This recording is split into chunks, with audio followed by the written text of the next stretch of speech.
Signal set थे और signal green थे। ग्रीन सिग्नल का मतलब है ड्राइवर को सिग्नल का इंडिकेशन अगर ग्रीन मिल रहा है, इसका मतलब है उसका आगे का पाथ एकदम क्लियर है और वो सीधा अपनी पूरी स्पीड, जो भी उसको परमिटेड मैक्सिमम स्पीड है, उस पर वो अपनी गाड़ी को चला के ले जा सकता है। तो वो लगभग यहाँ पे इस सेक्शन पे इस गाड़ी के लिए 130 किलोमीटर की परमिटेड स्पीड है, वो 128 किलोमीटर पर आवर पे था, जो कि हम लोगों ने लोको के रिकॉर्ड से भी कंफर्म किया है। वो 128 किलोमीटर पर आवर की स्पीड पे था कोरोमंडल वाला।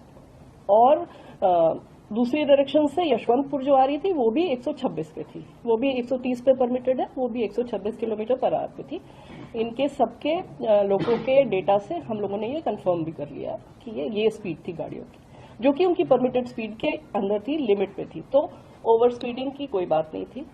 सिग्नल एकदम जो उसको दिख रहा था ग्रीन था और उसको सीधा जाना था। किसी कारणवश जो कारण अभी इन्वेस्टिगेशन में है, और मंत्री जी जैसा आप लोग देख ही रहे हैं कि मंत्री जी पिछले 36 घंटे से उसी साइट पे, और वो वहां से हिल नहीं रहे हैं। वहां पे वो रेस्टोरेशन, इन्वेस्टिगेशन, रिलीफ और जितने भी लोग हॉस्पिटल में भी हैं उनसे भी जाके मिल रहे हैं। तो he is doing everything from there and he is leading from the front. So उन्होंने अभी जानकारी दी है कि प्रिलिमिनरी फाइंडिंग से ऐसा लगता है कि सिग्नलिंग में कोई परेशानी पाई गई, लेकिन वो भी प्रिलिमिनरी जानकारी है। हमारे जो कमिश्नर ऑफ रेलवे सेफ्टी हैं उनकी जांच चल रही है, इसलिए उनकी जांच कंप्लीट हुए बिना हम लोग कुछ भी नहीं शेयर कर सकते हैं अभी डिटेल में, क्योंकि जो भी हम कहेंगे अगर वो गलत हो गया तो फिर वो ठीक नहीं होगा।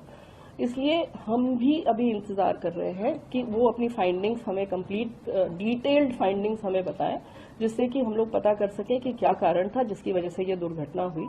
दुर्घटना सिर्फ कोरोमंडल एक्सप्रेस की हुई है, ये भी एक चीज है जो कि सबको समझने की आवश्यकता है कि यहाँ पे 3 इंजन भिड़ गए और बहुत सी मल्टीपल ट्रेन जो है वो आपस में टकरा गई, कैसे सब एक ही रास्ते में थी। ये इस तरह की गलत इन्फॉर्मेशन या गलत समझ फ्लोट अराउंड कर रही है। तो उसको क्लैरिफाई करने के लिए मैं दोबारा ये बताना चाहती हूँ कि सिर्फ एक ट्रेन क्षतिग्रस्त हुई, एक ट्रेन का एक्सीडेंट हुआ जो कि कोरोमंडल थी। उस ट्रेन किसी कारण, जिस भी कारण के वजह से, जिसको हमें पता चलेगी अभी डिटेल में कि क्या कारण था, वो जो एक्सीडेंट ग्रस्त हुई और अप लूप लाइन में जो आयरन ओर की ट्रेन खड़ी हुई थी, जो मैंने आपको बताई मालगाड़ी, उससे टकराई। उसके ऊपर उसका इंजन चला गया, उसके कुछ कोचेस चले गए, और ये इतना तेज इम्पैक्ट था। वो बेसिकली इसलिए था क्योंकि ट्रेन अपनी फुल स्पीड पे थी, 128 kmph पे, मामूली चीज नहीं है। और दूसरी इशू ये था कि वो एक आयरन ओर की ट्रेन थी, जो कि बहुत ही भारी ट्रेन होती है।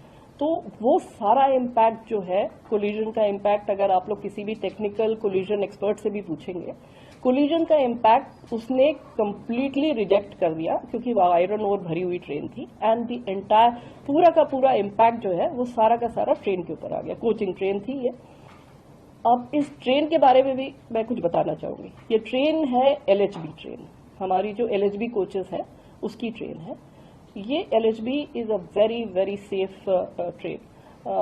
अगर आप और एक्सीडेंट्स इस तरह की ट्रेन के देखेंगे, आपको मिलेगा कि इवन एट फुल स्पीड ये ट्रेन कैप्साइज नहीं होते। इसके कोचेस जो हैं वो दे डोंट टर्न टर्टल, और इसलिए उसमें जो लोग होते हैं वो उनको कोई ज्यादा इंजरीज नहीं होती है।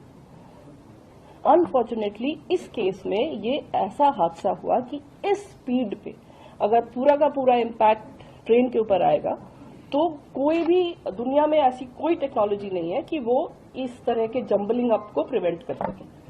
तो मालगाड़ी बिल्कुल नहीं डिरेल हुआ, क्योंकि आयरन ओर था वो। तो आयरन ओर इतना स्टेबल और उसकी सेंटर ऑफ ग्रेविटी इतनी स्टेबल होती है कि वो नहीं हिल